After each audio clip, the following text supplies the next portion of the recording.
Okay, yeah.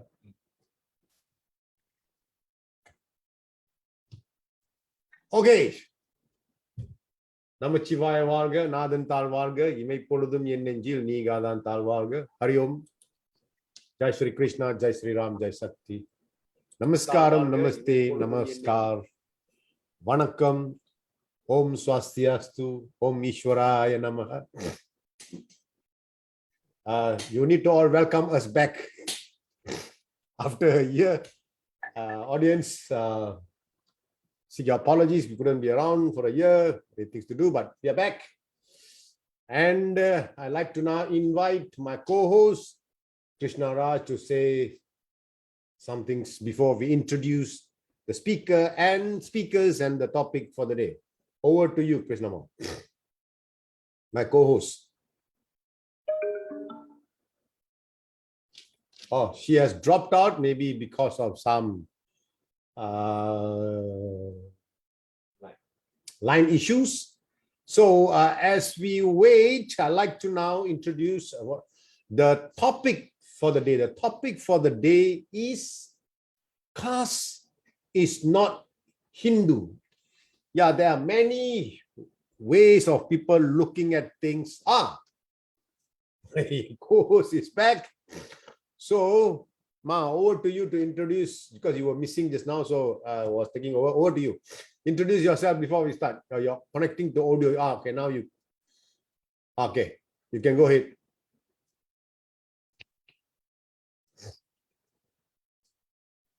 Sorry, you too. I lost you for a while. Okay, you were not there, but start. Introduce yourself. Oh, we've been away for a while, so we need to. Yeah, okay. So after a long break, we are back in action at Dharma Broadcasting with another interesting topic with interesting personalities. And, the three personalities are from three different fields, you two. Yeah. That makes this session very interesting. Yeah.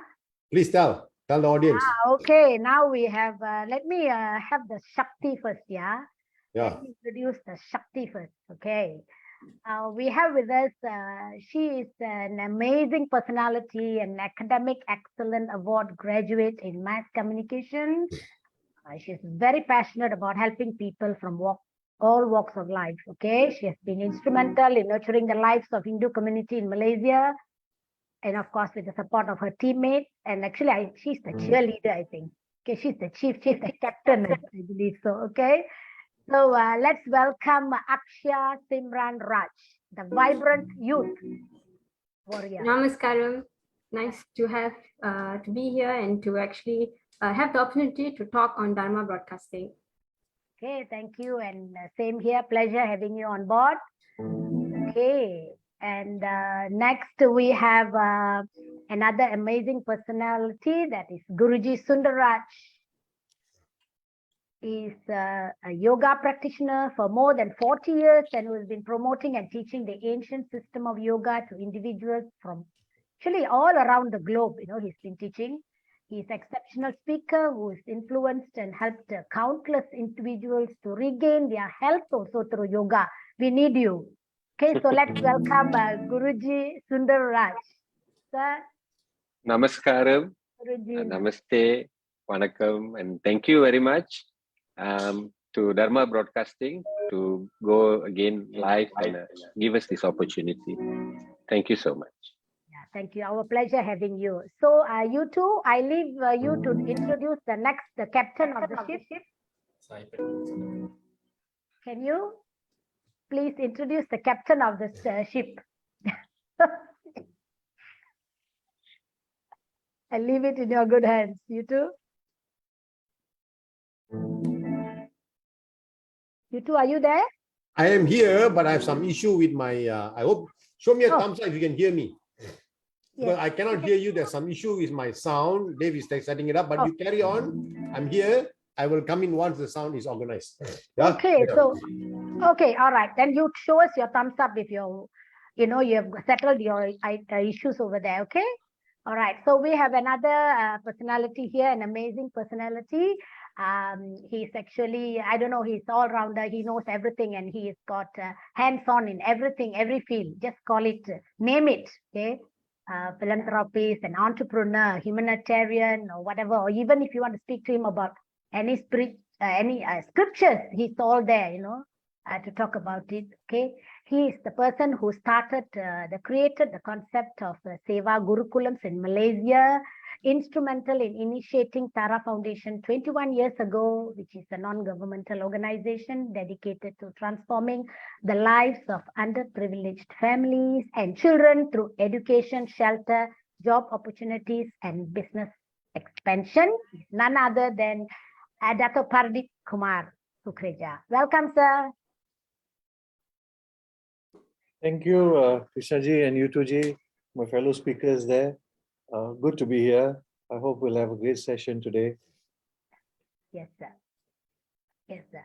So while Yutu is getting his issues sorted out, okay, let me start with the lady. In fact, I'm also a little confused, you know, about these three phrases that come into my mind. What's your jati? You know, what jati are you? What caste are you? So I really don't know. Can you just take us or give me firstly the enlightenment? What is Varna, Jati, and caste? Okay, keep it in simple English, yeah. Because I know you all have gone through so much and have done so much of research. Okay, all right. So right, over to you, Akshaya. Okay, thank you. First of all, about this book, before I start our presentation for today, caste is not Hindu. It actually should have been written, published, and included as a part of the history syllabus in schools 100 years ago, or at least in the year 1947, when India gained independence. This caste narrative is actually a wound that is not healing, and it's kept this way by people and institutions that are mainly out of India. Their purpose is to divide India and destroy Sanatana Dharma once and for all. And by saying that, I would like to actually start the presentation for today, show all of you who's present, the host and the audience, the difference between the meaning Varna, caste, and also Jati. Yeah, please go ahead.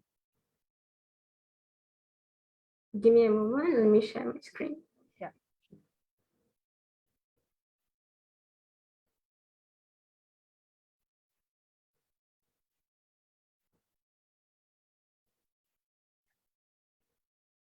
Okay, first of all, our book Caste is not Hindu, as you can see. It's available at all the online platforms. So you may purchase it from Amazon, Flipkart if you're in India, and so forth. Or you can find all of this in our website, www.castesnothindu.com. If you have any inquiries or you would like to do any talk or interview us, the authors, you can also email us at castesnothindu@gmail.com. Let us begin. First of all, the Hindu scriptures, such as Rig Veda or the Bhagavad Gita and the Manusmriti, all have Varna Ashrama. It is a known fact. I'm pretty sure the host as well have the knowledge of this. Secondly, what many people do not know is of the history of the introduction of Systema de Casta. As you can see, on the 11th September 1524, the Portuguese were the first one to bring the Systema de Casta to Goa. And in the year of 1871, the British, as you can see, let me repeat again, in the year 1871 is when the British had introduced or also manipulated the Varna to fit Portuguese Systema de Casta through the census mechanism. Now, what is the core problem? As Madam Krishna has stated, many people get confused of the word caste. Does it differ from Varna and Jati, or is it the synonym? Secondly, the issue lies in the word Brahmin. Is Brahmin truly a Sanskrit word? When did it originate? Since when did we start using Brahmin in our scriptures? When did we see it for the first time? And what is the meaning of Brahmana? Is it the same as Brahmin or is it a different word entirely? Now, as you can see, we have provided the actual meaning for Varna, Jati, and caste. First of all, Varna is not caste. It is the inherent aptitude of an individual. The second one is Jati. Jati is our occupational group. Each group, not only in India, but everywhere in this country, all the civilization have their own occupational group. That is what is meant by Jati. Thirdly, caste. Caste is not Hindu because the word itself, the originate or the root word, is a Portuguese word or a Spanish word, which is casta.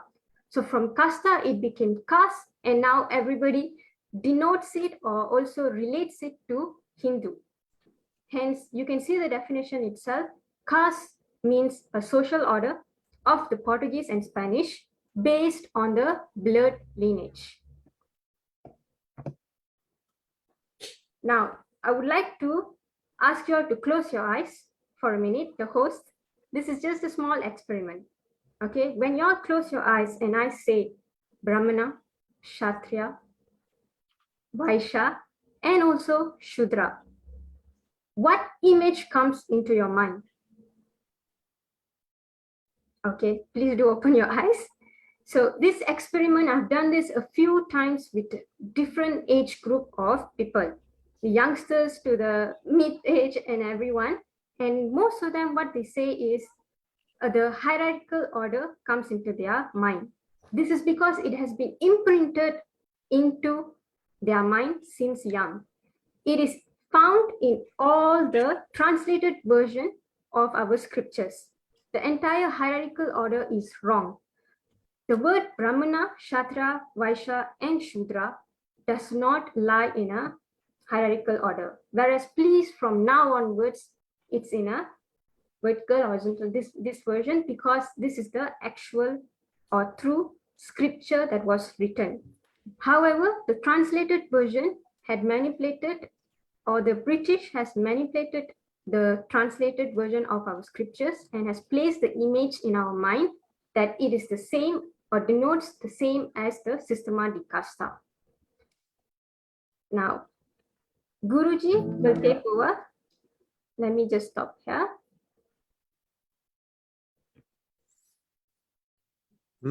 Okay, before we continue, I'd like to request the audience, if you can share the link to your wall. We appreciate it because I think this is a very important topic that people need to know deeper, because especially in Tamil, ni enna jadi, his favorite. I mean, let's come reality. Ni enna jadi, there's some people who needs to have, although they don't agree, but it is important that we reach out to these people to give some clarity. And if possible, please feel free to ask questions, because it's not about us telling you, but it's about you getting more clarity of the issue that prevails in our community. And again, without mincing my words, big conversion happening because of this. Yeah. So feel free to share to your wall, please. Okay, over to you now. Over to you. Karam. Yeah. Thank you.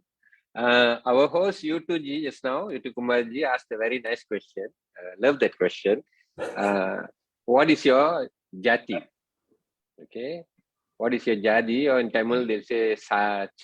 Sadi, yeah, sadi. Sadi. Sadi, colloquial word. Okay. Jati is not a Tamil word, first of all. So it did not originate from South India. Because it's not a Tamil word. It's not India vocabulary. Okay. So it must have come from the Sanskrit word jata. And then jat, jati. In the northern region, they use jat, jati, jata, and all that to term the type. See, the real meaning of jata and jati, it's in Patanjali Yoga Sutra also, they use jata, kala, desha. Jata means type or species, or denotes the genus. The outer appearance of an object is what Jata, Jati originally means. And then Desha, Kala, space and time. So it has been convoluted to mean a specific type of blood-based race, which is not true, because we can totally debunk it.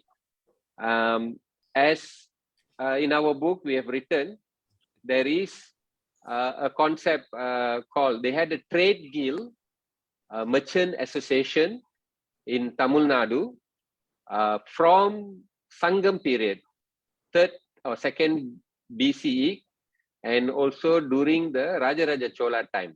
Now, recently everybody saw the movie Ponniyin Selvan, right? So the trade association was called Aihole or Ainuruvar. So this Ainuruvar consisted of 500 Jati groups coming together to form one of the most powerful trade associations in the world at that time period. One of the most powerful trade associations in the world, that time period. And this is very, very unique to the old civilization, especially in Bharat, because even in Indus Valley, they couldn't find a central ruling kingdom that built the Indus Valley civilization. The many cities, the 4,000 over cities that they found, was not built by a central kingdom. So when you look at the Sangam period and you look at the Rajaraja Chola period, it was the merchant trade guild that financed this whole city, Nagaram building venture, and also financed the king to go out of Bharat and expand to Southeast Asia in trade, mainly in trade and exchange of culture, tradition, religion, and everything. So this Jati system is occupation based because we have proof in the culverts of Tamil Nadu based on the Ainuruvar, okay, the 500. So a small statement before we go on. We must ask the question why the British were so interested in the Jati or Varna. Why did they want to get their fingers into the Jati Varna system? And then they went to all lengths to write a lot of books, publish a lot of materials, and convoluted it to portray it as Systema di Casta, where if you take the Jati in Bharat during the British and before, there were more than 30,000 different types of Jatis, which they did not understand the terminology itself, what it means, what kind of work they did. And then they recorded to about 3,000, and then they reduced it in statistical to about 200, and then they still try to insert all this into the 4 Varnas, which was impossible, which was totally impossible. So they had an agenda because they wanted to break the strength of the financial system. This 500 trade association was the powerhouse of the trading of the king and of Bharat, and expansion, all that was financed and supported by this 500 group of merchants.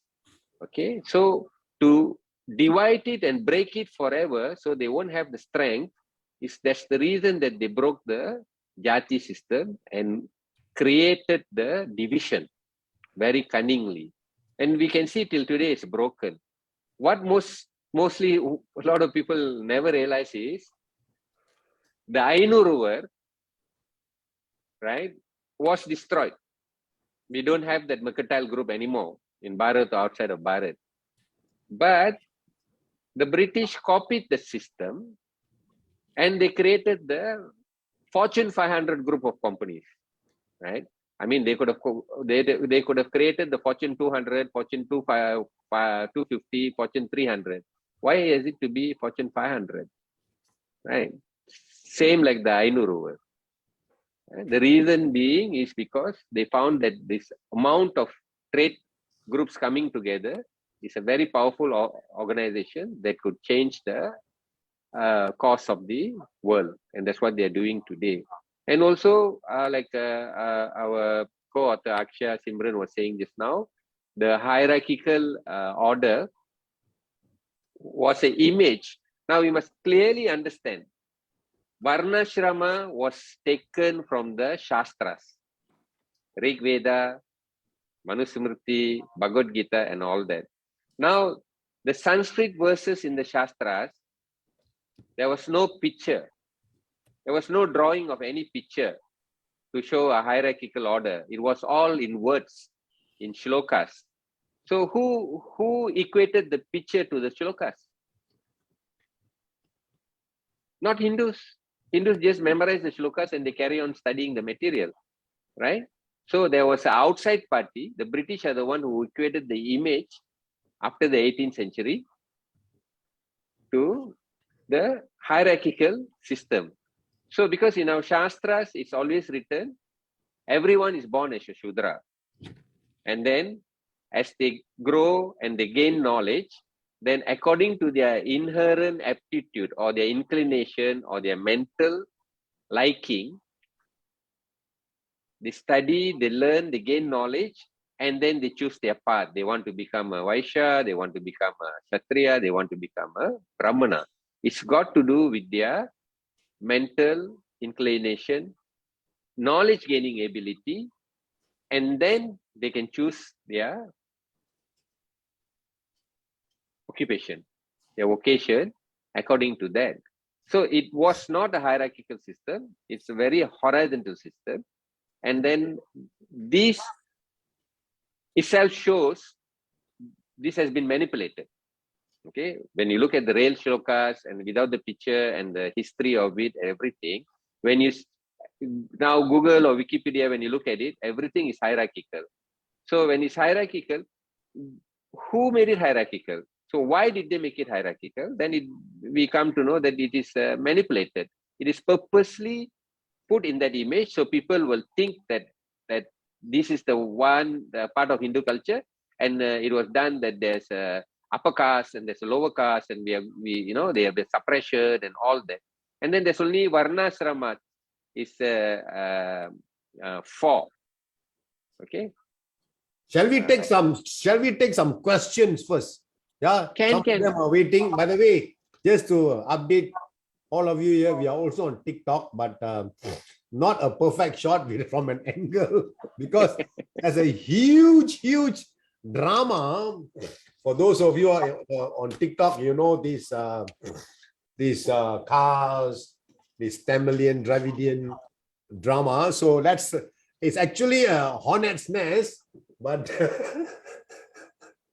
we are putting our fingers, but that's okay. I think we have gone live. Okay. Let's so before we take the questions, shall we get our Dato, do you have anything to add on to Guruji before we go on to the next the questions in posted? Okay. Thank you, Krishnaji. Actually, there is so much to add on. And I will definitely come in a short while to add to what Akshay and Guruji have mentioned. So yeah, let's take a question or two, and then we will take it forward from there. There's a lot to be learned, I would say. To us also, the last 1.5 years has been such a great learning exercise. So we're not here to teach, but I think we are equally learning with everybody here on this journey. It's a very, very important subject for us to learn. So let's take it one step at a time. So yeah, let's take a question maybe. Okay, there's this question from Vimala Rajendran. Nice explanation. Can you please tell us about Gotra? Kulam and Gotra. There's another one, Kulam and Gotram. Okay. We have this terminology when you are questioning somebody, Enna Kulam, what Kulam are you? So has this got anything to do with this, or is something else? Kulam and Gotram. I think I would like to answer that. Yeah. Okay. Kulam, okay, and Gotram. Number one, Kulam is because of your Kula Devam, right? So it's the spiritual side. has nothing to do with your body, mind, and your skin and bones. So don't equate it with caste and all this nonsense. Please don't, because that goes to the metaphysical aspect. So kulam, gotram and all is important when you're looking at the spiritual side. Very simply put, that's what it is for. And it's not got any divisions in it. It can't have any divisions in it because your Kula Devata and your Ishta Devata come into play.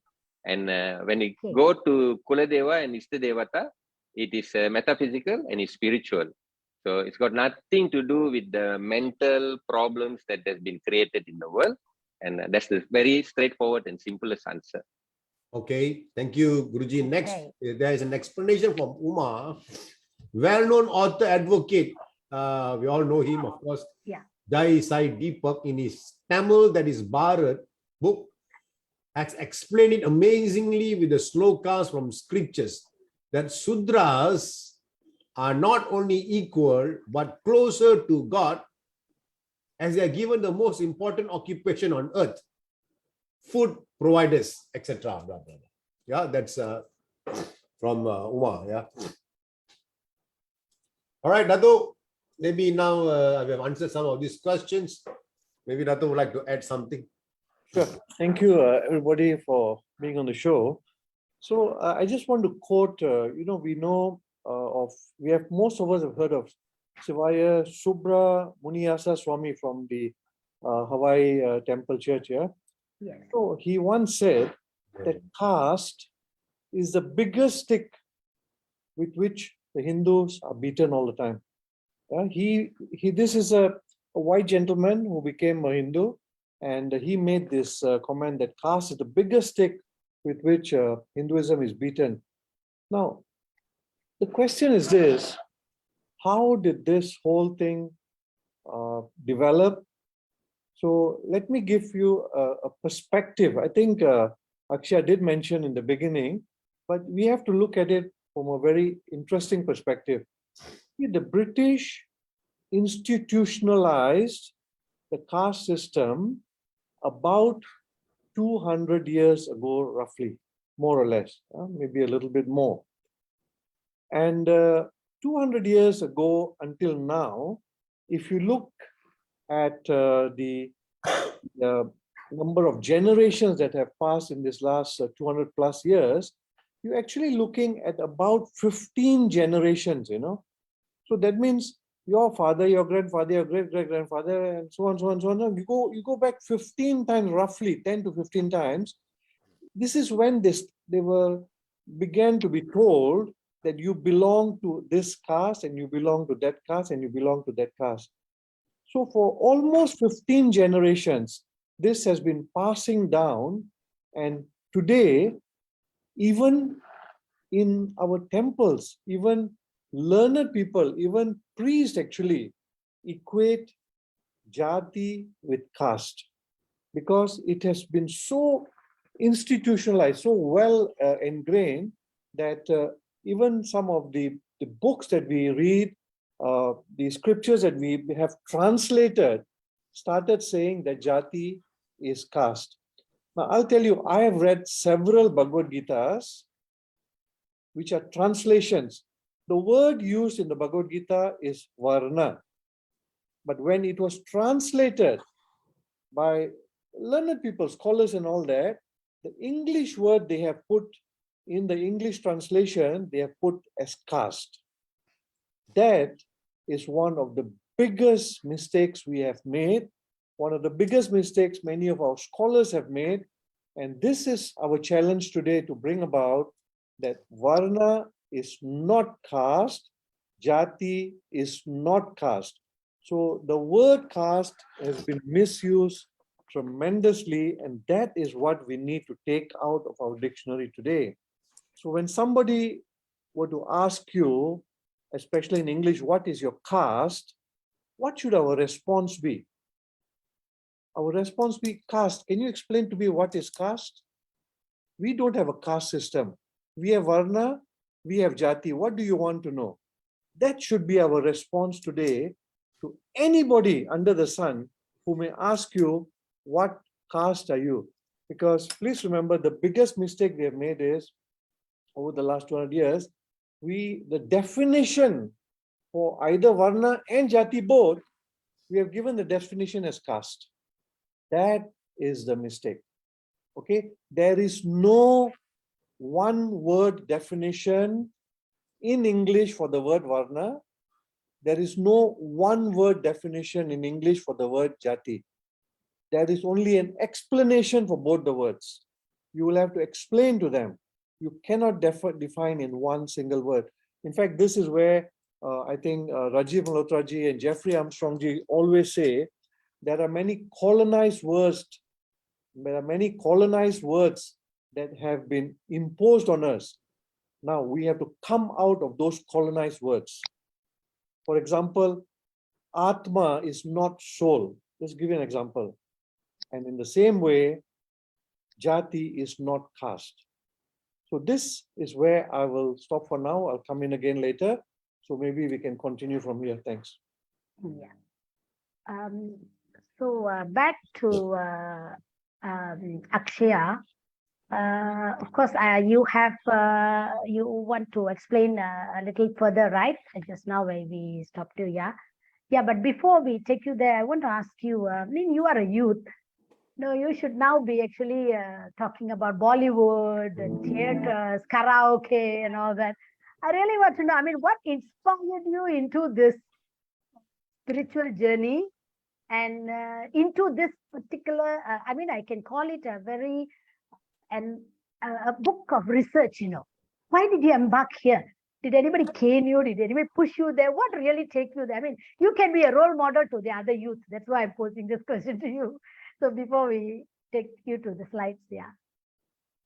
It's actually an excellent question, Madam Krishna. The simplest answer that I can give you is, I'm a Hindu, and I've had a lot of curiosity and doubts as well. And I've also at certain point in my life believed that we are actually excellent in everything. Hindu and all the scriptures, we are well known, everything is great. Bharat's wealth, the knowledge is immense, everything is vast, except for a stain, a small stain that has been denoted or also very much related to Bharat, which is the caste system. So curiosity drove me to this, and Paradip ji as well as Guruji had made me a part of this journey, which I'm always thankful for. I would say the curiosity in me and also the need to find the root word for caste and what made this division, what was the purpose of these colonial invaders, had me going on through the research process. And I had found out that as a youth and as a youngster, if we do not take this matter into our hands, who will? That's about it. Awesome. Okay, over to you. Continue. Yes. I like to get a little deeper explanation. Dato use a very nice sentence or word, if I may say, colonized word, which colonizes your mind. Can we, Guruji, can you explain that? Can I say this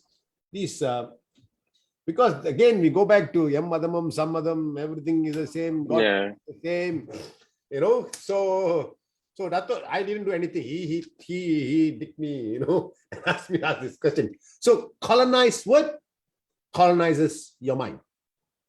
Yeah. How does that affect an individual Sanadana Dharmi? Totally. It totally destroys our chain of thoughts and our culture and our tradition. Okay. We can, this is what has happened. Now it's a good time because in this era we can see what the damage colonization has done. Okay. The number one thing colonization did to Hindus as well as all other colonized civilization or people or countries, you know, Africa, you name it, New Zealand, Australia, so many countries. Okay, their own language, their culture, their food, their clothes, their belief system, their foundations, everything was made redundant, almost redundant. Okay, there are a lot of civilizations that have almost become extinct. Okay, like the native indigenous people, First Nations in Canada and America, right? And then also this colonization made a lot of people ashamed of practicing their religion and culture. That is the damage the colonization has done. And then also the extent, like what Dato Pardip said just now, the colonized words, right? Because we, very simple that everybody can understand is, we stop learning our mother tongue, a lot of us, okay? Because we are learning from the English medium schools. Not our fault, it's fault of the colonization. We learn from English medium schools. So we think with English language. Believe me, the words we think with, most of the time, even I, because lucky I can convert. When I want to think in Tamil, I can think in Tamil, right? When I want to look at Sanskrit words, I look at Sanskrit words and then the meaning. But also the normal way is, I think, in English. So like that, those who have gone to English medium school, they only think in English. And this is where they have taken the colonizers' words and equated it as the colonizers' words and equated it as the writing and terminology of the colonizers, and made it equal to our individual languages all over the world, okay? And this is very interesting question, because how did they achieve it? Number one, they destroyed our indigenous education system, replaced it with a English-based education system, okay? When we have to study in an English-based education system, we have to use their English dictionary, right? So we have evidence while researching for this book that in 1851, the East India College, which was started by the East India Company, okay? Akshaji, I hope you can share that slide of the 1851, so that everybody knows that we are talking the truth, okay? In that preface by East India College, they said that in order to get into the minds of the indigenous Hindus of Bharat, they have to make sure that the lingua franca, or the language that they use, comes through is Sanskrit. Because from Sanskrit, it goes into Hindi, Bengali, Uriya, Telugu, Canarese, Tamil, Malayalam, Marathi. So once they can change the terminology and meaning in the Sanskrit language, then it will be accepted by the whole population of Bharat, even the educated and the non-educated people. And that is when, this is when they created the Sanskrit English Dictionary, 1851, of Monier Williams. Okay, so all the Sanskrit words were converted to English according to their meaning, not according to the original verses and original meaning, according to what they understood and according to the Western lens. Okay, this is total colonization, where they also took over, because Sanskrit was regarded as the channel of truth. It's in their own language, they claim that Sanskrit is the channel of truth. So by starting the manipulation in the dictionaries and putting their views and their meaning and their lens into it, and this dictionary is referred to even today in 2022 You can find it in all the universities of the world, especially those who have a South Asian faculty or Department of Indian Studies. They will have a Monia-Williams dictionary. So that's where the words Brahmana became Brahmin, right? In this dictionary is the one they introduced the upper caste and lower caste. So the colonization is not only on the country and the people, but it goes into the mind of the people. That's how they try to control the mind. Yeah. May I just add a little bit, because you two, I think the question you have put forward about the colonized words is actually the root cause of this whole problem. That is where everything started, when they made us believe that Jati means caste. Now I'm holding a book here. I'm showing you all this book, Sanskrit non-translatables. Okay, this is written by Sri Rajiv Malhotra ji and Satyanarayana Dasa Babaji, recently published book, Sanskrit non-translatables. I just want to share a few words which we are so used to with its English translation. Then you will understand what I'm trying to tell you. So here they have done a lot of research on this, and they brought out all the Sanskrit, I would say Indian words, because many of Sanskrit words are also Tamil, Malayalam, Telugu, etc., right? So they brought out many of the Indian words which are actually wrongly being translated into English. For example, I've just mentioned earlier, Atma is not soul. Then let me tell you another one here, Shakti is not energy. Prakriti is not nature. Akasha is not space. Agni is not fire. Vayu is not air. Ahimsa is not non-violence. Prana is not breath. And so on and so on and so on. There are several hundred words they have picked out in this book. And I think this is where Jati is not caste. If we understand this, we have solved our problem actually. Yeah. So a very good important thing, and we will take it forward as we go on. Yeah. Although very nicely put, because there is, I can't remember the author of a book who wrote, a community can only strive based on the vocabulary that they have. They cannot think beyond that. Yes. So when these are all limited, so these have been doctrined to think in a limited manner, because the expansion was, for lack of a better word, was not there, if I can say that. Yeah. So it is so important that we need to now understand all these words. It's not the same. Let me just add one more thing, just a little bit of on a lighter note. One of our book critics, he loves to criticize. One of our book critics, he said, I have done a lot of research on Hindu Dharma, this. And in our scriptures, the caste word is mentioned, caste is mentioned. That is his understanding. Whenever the word Varna is mentioned, it means caste. And whenever the word Jati is mentioned, it also means caste. See, that is such a limited understanding of so-called a learned person. And I've read Bhagavad Gitas by certain gurus. They have actually used the word caste in the Bhagavad Gita.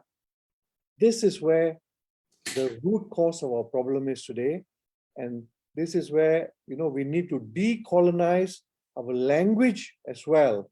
Besides learning all that we are learning today, we need to decolonize our language so that we get this all in the right perspective. And the good news is, I think we are on that journey. Hindu Dharma is definitely rising. Hindu Dharma is definitely coming forward with the truth. And we are on that journey now.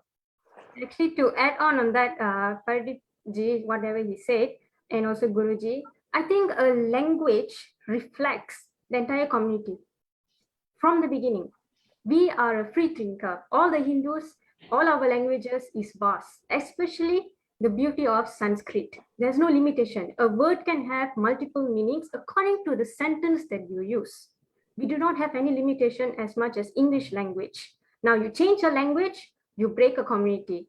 Yeah. That's about it. With that being said, I would like to continue with the definitions of the word Brahmana. And we're going to see a variety of it. Guruji, let me share the screen for you.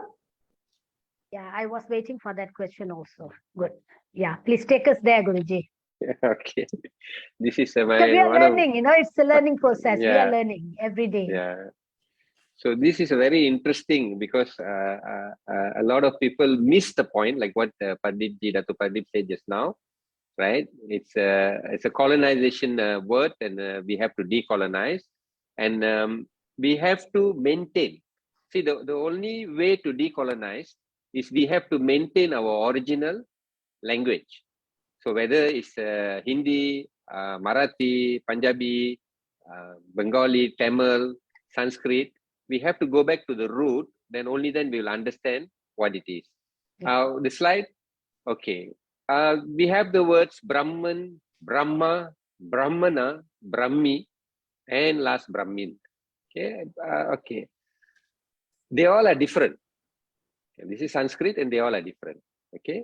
Brahman, according to Vedanta, is the formless aspect of the energy, universal energy or universal spiritual consciousness.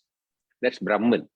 Brahma is the aspect with form and normally depicted as the creator with four heads. Hindus know this. Brahmana is one who studies on the Brahman and Brahma. Especially, they'll say the Brahmana is a student of Brahman, one who pursues the spiritual studies to learn about Brahman. That's the term for Brahmana, original. So it's a student scholar. Brahmi is the aspect of the goddess in reflection of Brahma. It's a Shakti. It's a Devi. Okay. So these are the original Sanskrit words. What is Brahmin? Can anybody tell me what is Brahmin? Because till today, I don't know the meaning of Brahmin. I can't find it except in the English, Sanskrit English dictionary or English Sanskrit dictionary, I can find the Brahmin. But when I look at the Sanskrit and Sanskrit dictionary, Sanskrit Tamil dictionary, older ones, not the newer ones, okay, newer ones, a lot have been manipulated. The older ones, there's no such word as Brahmin. It's always Brahmana. So now we know the meanings of the words, and we know this word Brahmin is an anomaly. And we have to ask the question, this is common sense, right? Where did it come from? When did it come from? Who inserted it into our vocabulary? How did, till today, even this morning when I spoke to people, they immediately say, no, the Brahmin. I say, what Brahmin? There's no word Brahmin. It's not a Hindu word. So when it's not a Hindu word, how can it be a reality? It's a lie. It's definitely a lie. And we have to investigate and find out why and when and how it was inserted. And in our research, we found that the later era of the Sanskrit English dictionary, printed by the West and published by them, contain these words. So there's a shift. 1851 and then 1870, 1880, 90, whenever they republished the dictionary, Brahmana became, normally in Western countries from, I think, early days, 1600 onwards, the travelers always wrote for the people, Brahmana, who are the Pandits, and in English they call them priests, but in Indian languages we call them Pandit and all that. They termed them as Brahman when they wrote it down in their books. Okay, so Brahman was used for at least 200 years. The term Brahman for the Pandits was used for 200 years. And then when they learned Vedanta, they found that, oh, they've been wrong, because Brahman means the formless aspect. So they had to change it. From Brahman, they had to change it. So then they coined a new term by themselves, not adhering to the Hindu language, Sanskrit or whatever, their own coined term. Brahman, they put an I and made it Brahmin. So it was in the early 1900s that this term was coined. And then they had to insert this word in all their dictionaries and in all their books. Now, for an example here, Akshaji has shared this book, Hindu Manners, Customs and Ceremonies by Abbe J. Dubois, and edited by Henry K. Beauchamp, who was officer of the East India Company. Okay, a lot of these materials that we have researched goes back to the East India Company. And then even in this book, the original manuscript, it was written as Brahman. He was a French missionary and he spoke Tamil very well. And then he translated the Panchatantra from Tamil to French. He was the first one to do it.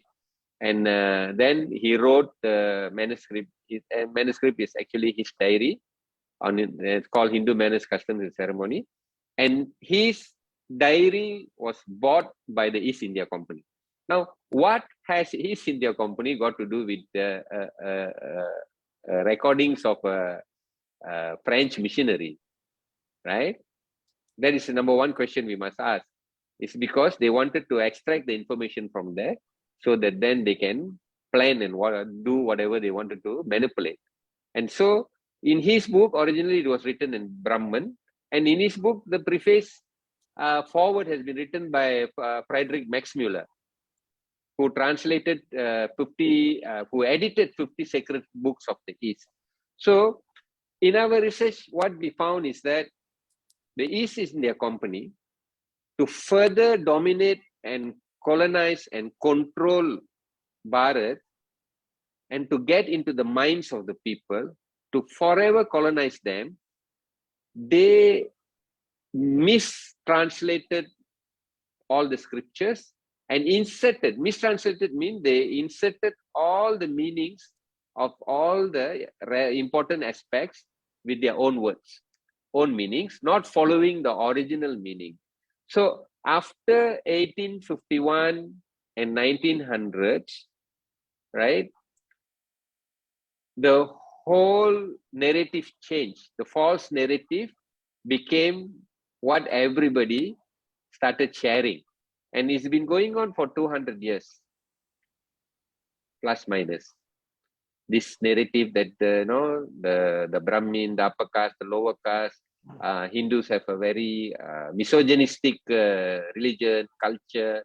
No such thing, because I can vouch for it, I can guarantee it, and I say this was purposely inserted to devalue Hindu religion, to show that they are superior, right? And this culture is inferior.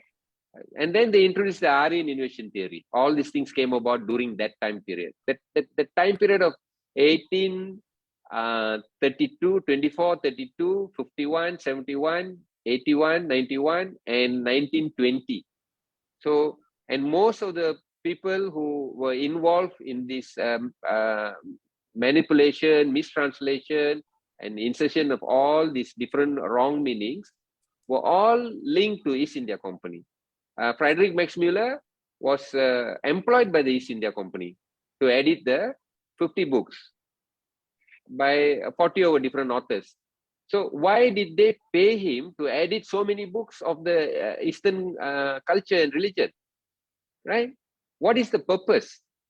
So we have to ask what is the purpose, then we have to instead investigate. Then his contemporary, our Sir William Jones, translated the Manusmriti. Okay, and for everyone's information, I think a lot of people don't know it. Even I discovered this recently after writing the book, right? The original manuscript for Manusmriti is missing. None. There's no Sanskrit version of Manusmriti.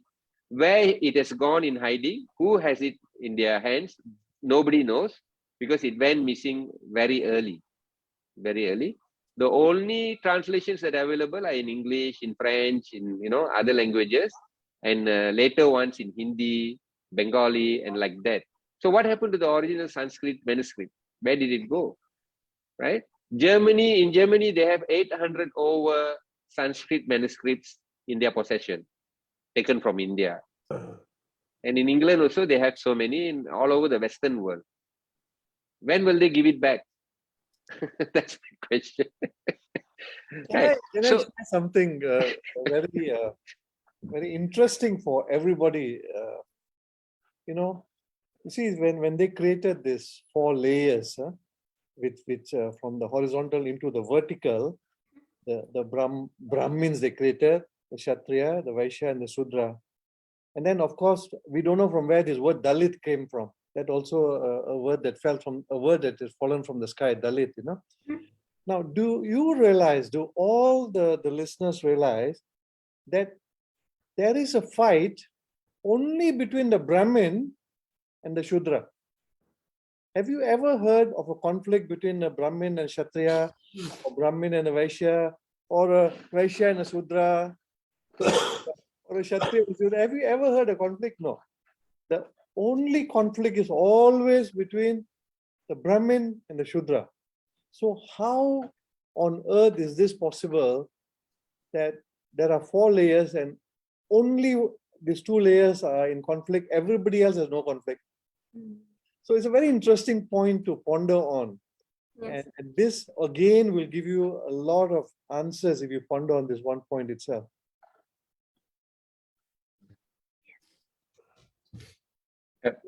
Very true, Dato' Pardip. Very true, and it's very amusing because I think the whole academic world missed it. Yeah. What we are saying, the whole academic world. Living in that, that is the strange part. Yeah. Missing is one thing, and so-called intelligent people, they believe in it. Yeah, that's true. Intelligence has been limited by the vocabulary. That's right. That's right. Yes. That's it. That was the idea. That was Precisely. the idea. Yeah. Precisely. Because Yeah. I would like to share an experience that happened to me recently, as recent as last few days. Okay. After publishing this book, there's been a lot of inquiries and a lot of people are buying and reading it and giving their feedback, right? And like what Dato' Pardip and Akshay shared earlier, especially Dato' Pardip said the colonization happened in the mind, right? Okay. There are academics and scholars, authors, some gurus like the Bhagavad Gita and all that, and a lot of other books. So recently there was a debate going on by a very educated person. In fact, he's got a doctorate and all that. He couldn't go beyond that, couldn't see, even after reading our book, couldn't see that caste is not Varna. Caste is not Varna, right? And also, we clearly gave the definition. We are, in this book, I have to tell this, okay? We are the first in the world to give definite definitions for Varna, caste, and Jati. Okay, nobody has given a definite definition for these 3. We are the first in the world, and a very well researched and a genuine attempt we made to make it as simple as possible, one-liner. Instead of one whole page to explain one terminology, we did it very simple so people can remember. So even after reading it and doing it, they still go back and say that Varna is caste. Yes. We go back. It was a debate going on for one whole week, isn't it? Huh? Yeah. It's Totally going on till colonized. now. It's going on till now, sir. Yes, yes. Even today, And, yes. Okay, and because I'm out of it, I said, I can't go beyond. I'm not out. See, the problem is we have to understand the problem. The whole world's problem is stuck within these 4 to 6 inches. It's called the mind. Okay, it's called the mind and the brain. Okay, and what's the problem that these people don't understand even after reading? I said is please reread our book carefully, line per line, because we have clearly stated that Monier Williams dictionary started the convolution of the meaning of the words. Brahman became Brahmin. So there's no such word as Brahmin. We have to go back to Brahmana. The word, yeah. They coined the word.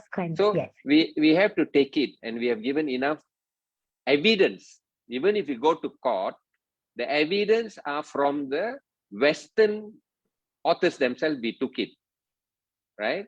And then they keep on saying the Rig Veda, the Purusha Shukta, 10 mandala, 9 mandala, 11 mandala, or whatever they keep on saying.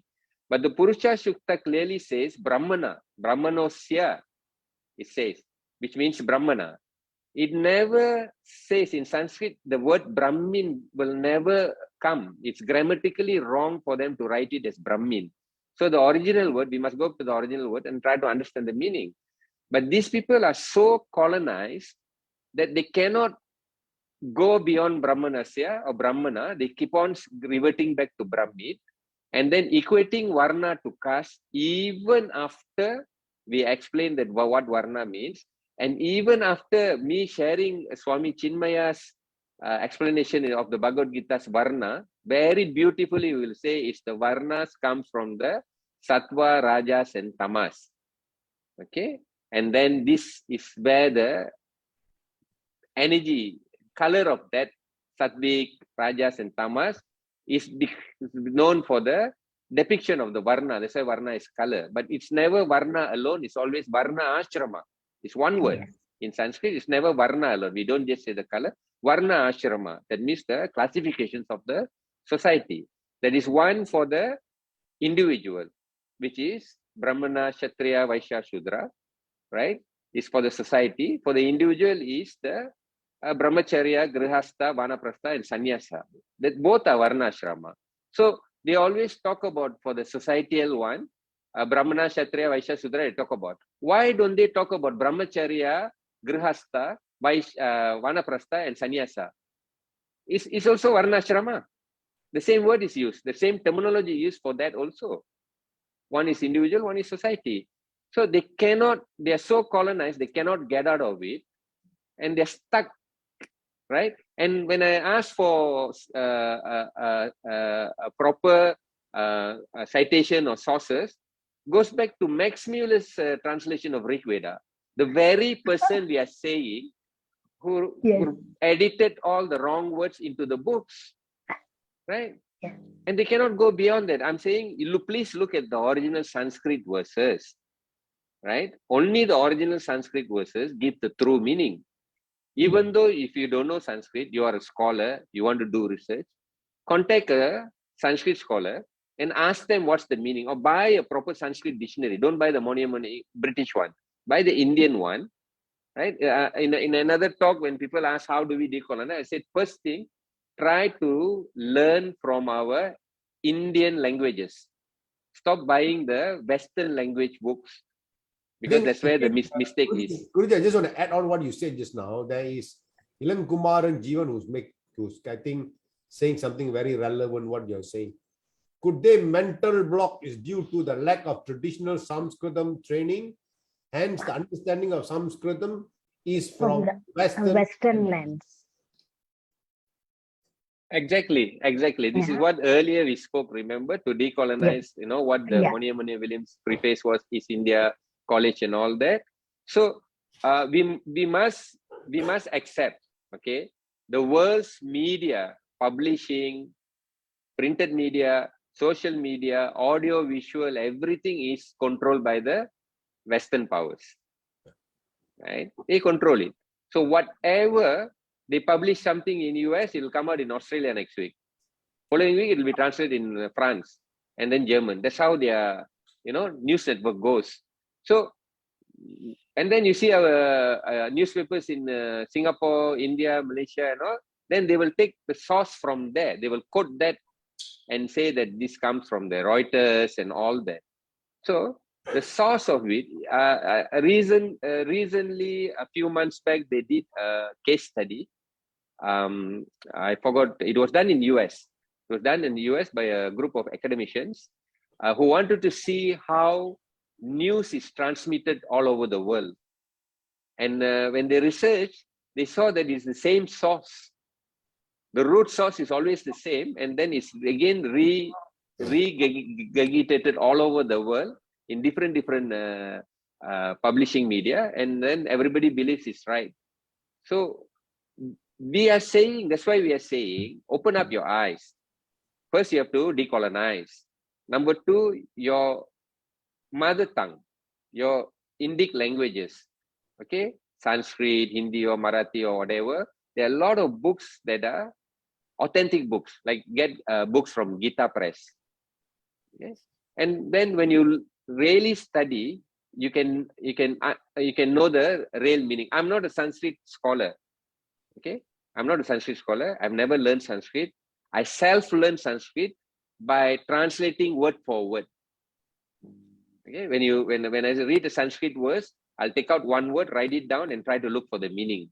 So when I look for the meaning, I try to find the most appropriate meaning according to the verses. Like that, I learned. And I learned I could identify a lot of the Sanskrit words because it's very similar to Tamil, Hindi, all our Indic languages share a common root. So go back to our roots, learn our books from authentic sources and learn. And then you can really decipher that, oh, okay, this is the truth. Not keep on believing the lies. And then there's not going to be any change. Yes, there's not going to be any change. That is exactly true. I think the first thing that they also have done to change everything in our mind, the way we look at things and everything, is by changing the word Brahmana into Brahmin. So if they had done that first, all of us have to do the same thing. Change our minds from using the word Brahmin, start using the word Brahman or Brahmana. That is the correct one. Okay, everyone here, I'm pretty sure, are very much learned. If there are some uneducated people still using the word Brahmin, educated people, please help to spread awareness and teach. Your job is to educate them as well of the true Sanskrit words. Next, we have to look at how they had cleverly fit the four things, as in the Manashrama, the Brahmana, the Kshatriya, the Vaishya, and Shudra into the caste. So the second thing that we have to do is break it. Break the entire hierarchical order in your mind. It is no longer like that. Change it. Do not use that. And the way they had stated that it is a hierarchical order, break it too. It is not true. So in our book, we have done a nice order, a chronological order of all these things, because we want to educate how it became, how they manipulated, and next we're going to look at how they implemented it so that the entire community changed overnight. How were they able to know the word caste? How did they start using it? Okay, let me quickly. So, Ituza, how much time do we have, balance? We have almost crossed the time. we can take another 5 minutes. Yeah, 5 more minutes. Okay, we can take. Yeah, please, Akshaya. Yeah, a We quick can one. always have another Sure, one, sure. another session. No, Akshaya should finish here. A quick She's one. got something to share. Yeah. Continuing series, because there's a lot to be shared. Yes, definitely. Sure. A vast subject, actually. Let me end it with one. Yeah, please.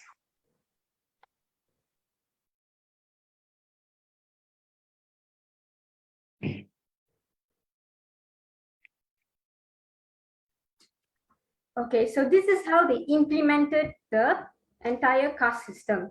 First, they broke or changed the word in the dictionary itself, and all the translated manuscript that they had done, they had inserted the word Brahmin instead of Brahman. First, in the dictionary, Brahmana or Brahman was denoted as a scholar. Second, we see the word Brahmin. They have changed it into a higher caste of priests.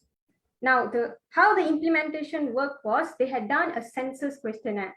As you can see, there is a word there in the 5th and the 13th question. It is caste or class. Now, everyone only had Jati. You have to think of it. First, they said Varna is equivalent to caste. Second, you have to think, why did Jati also become caste? There's 2 meanings for caste now. That is ridiculous. Seriously, we have to really, it's blankly placed there. So we have to look at what is there in the truth. So this is how they had implemented it. They started asking all of the community one by one, what is their Jati?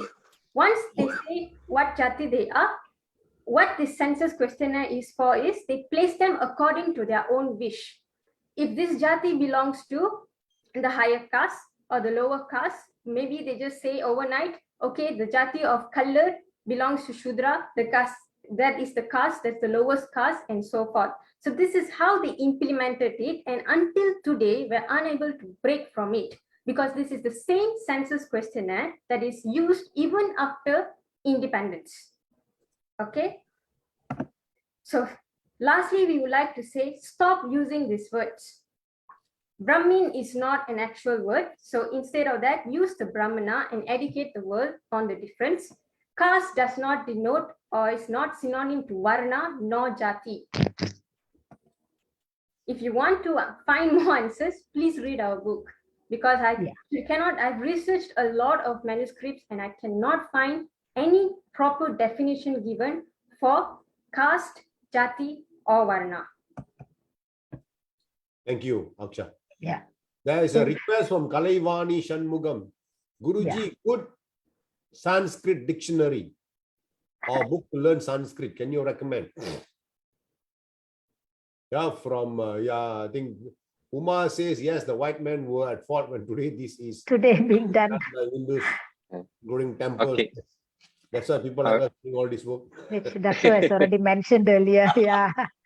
The fever also have to stand in front of the team. Okay. I think Gita Press. Okay. In India, there's a publisher called Gita Press. They are online also. They have a lot of Sanskrit learning books and all that. So you can check online and order from them. They have some great books, Gita Press. So you can get the right books and learn. Also, they have good Sanskrit dictionary, Sanskrit to English, Sanskrit to Tamil and all that. So check out with the Indian publishers in India. The Western one will all follow the Western publishers. So better check out the Indian ones. And normally it's cheaper. Normally it's cheaper. Can I just add? Thank you, Guruji. Dato, I think there's a question for you. Vishnu is conducting online Sanskrit classes as well. Maybe later you can contact either Yusuf Kumar or Krishnaji. You can give Kalavani the contact of Prabhu Vishnu. He conducts online Sanskrit classes. Okay. Yeah. Dato, can you answer this question, Dato? Yeah. How do we decolonize Hindu-related subjects in Malaysian education system? Well, this is a very good question, but very tough to answer. Actually, I embarked on this almost 3.5, 4 years ago, and I reached out to many of the so-called lecturers, teachers, professors of history in Malaysia. I reached out to them. I in fact even had a meeting with about 15, 20 of them once in Penang and many other places. Unfortunately, because they are working in the government, they are all pensioners from the government, all that. I found that many of them were afraid to even speak the truth, So I found a little bit of a wall with this whole group of people, that they did not even want to acknowledge the truth or write about it or speak about it even. It was quite disheartening, but we haven't given up. But that is the way forward. We need to bring together people who know history, who have historical evidences, who have studied the subject matter, and then find the places where history is being wrongly written and correct it. It's got to be an intellectual approach. You don't have to fight with anybody. We don't have to go and speak bad about anybody. All we need to do is give the correct version. And I can tell you, eventually, the truth will always prevail. But if you remain silent, something that can be done in 5 years may take 50 years to do. So I appeal to people who have historical background, who know that history is being falsely written. Please come up and write the true aspect of our history, our colonization, and so on and so forth. And I think eventually the truth will come out. Thank you, Dato. Like Dato always says, the problem cannot be solved by somebody else. Yes. We cannot outsource the problems. It's within, All of us need to do a little contribution, whatever way that you can. You can bring a scholar, to our live event, to yourself, or bring a group of people so that we start the awareness, slowly. Every little effort counts, because there's nobody out there, shining armor and say, yes, there's not many Narendra Modis. As much as our name is our identity, I think history plays a big part as our identity also. It also gives us the confidence, I'm a Hindu and I know my history. So I urge all the youth, please buy the book and read. It is not just for the older generation. It's especially for the youth, all the Hindu youths. And if the parents are here, please buy and gift it to your children. It's an important historical narrative. It is not our opinion at all. It's a well-researched book. Yes. And we have all the facts and figures in the book. And when we have got our enemies out there using the word caste, I'm not supposed to say it, lah. Okay, taboo. Okay, the word, when they start using the word caste, our youth must be able to defend themselves, with the right narrative. True. Yeah. So that the book is actually the beginning. I think it's really actually, if you ask me, I would use the word. The book is actually, it's making history. I think the first time in Malaysia or anywhere, a book with such heavy research has been done and published. Correct? Agree with me? Dangerous topic. Don't forget that, Madam Krishna. Like what? Yes, and we have got people. Yeah. You see, they are not fighting the enemies. They will fight within us. Yes. They will tell us, So I told this person, instead of, you see, some people have taken some great initiatives. Yeah, we should support this person. We are very happy to have you. Waste time on negative Awesome. Yes, sir. So we are there. Yeah. Excellent initiative. Thank you all for joining us today. And I think, like what Dato said, we have got a lot more to talk, right, sir? Vast subject. Caste doesn't end here, not as our book. We have a series of talks. Monica Gokul Das, if you are keen, I have done a little search on your Facebook. Please join us. If you have any topic to share, feel free, reach out to us. And we will be very happy to host you to talk on any topic as long as it is on Sanatana Dharma. That note I have. Excellent. Over to the rest of you. May I just please end today by saying, together, let's kill this fake caste narrative. Thank you. Thank you for joining us. Dato, anything, Dato, closing words? No, thank you so much, everybody. Let this be a journey. It's not just a launch of a book. It's a journey, long journey for all of us.